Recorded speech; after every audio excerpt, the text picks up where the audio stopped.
Welcome back to Wickerson Studios. My name is Michael Wickerson, and I'm finishing this chapter 2 with a kind of rain simulation. It comes in the form of two very short Python scripts that require a surface that you bring in, and you simply have a count that's applied to an iteration of evaluating the surface, which is very easy. It just makes random points on a surface, something that's not too difficult, and then it follows up with a surface running the points output of that into a points access list. So you actually have to go into here and change your list access. And I just lost where I was with it, so let's go back into there.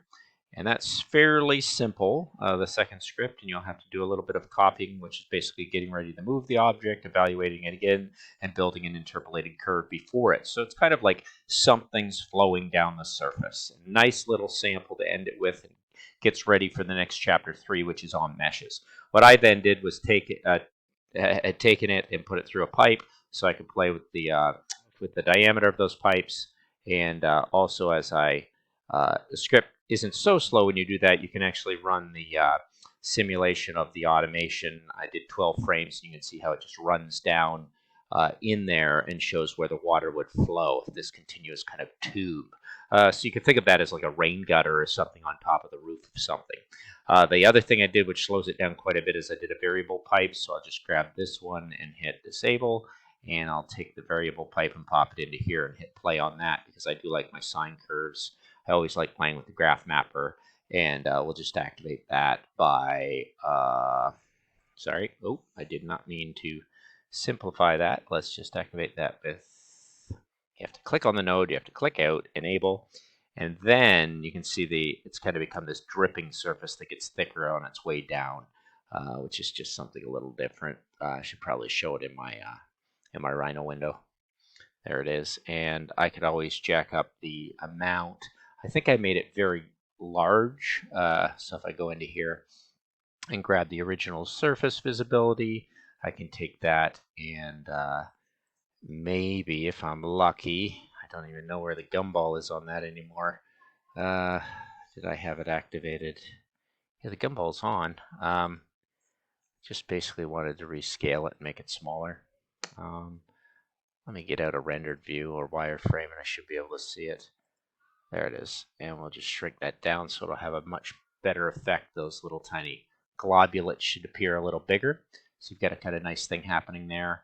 And I'll just hide that surface again. And there we go. We've got this kind of dripping, oozing, thickening, and pooling of materials, which you can take. But once again, that's going to be a much slower process. I just put it through a couple of renderings so I can see what color I'm actually playing off of.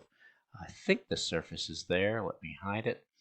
And we'll throw it through that variable 12-stage pipe, and if that's all it can handle. And then again, I have it here for Revit that I'll probably end up building columns. And whenever I get that jingle sound, it usually means that I am in something. I'm just going to bring that down here, shift and rotate. You can see in Revit what's being generated. And over here, as I play with it, you can see I keep running into a few little problems. Go back over to here and grab the objects. There they are. Maybe it's best to leave them off.